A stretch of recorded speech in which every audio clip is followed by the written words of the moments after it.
Ak chcete povedať po španielsky, že ste červení ako rajčina, že sa za niečo hanbíte, tak to môžete povedať... No to sa dozvieš v lekcii číslo 123. 123.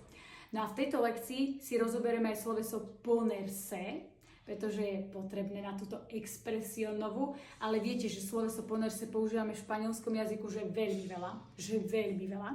Takže sloveso ponerse zopakujeme v prítomnom čase, v minulom čase a dáme si to hlavne do praxe.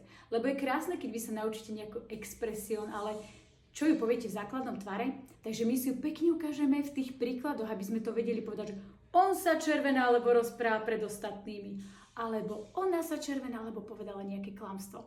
Takže lekcie číslo 123, okrem slovesa ponerse, aj nová expresión, ktorú môžete použiť, keď chcete povedať, že sa niekto červená ako rajčina.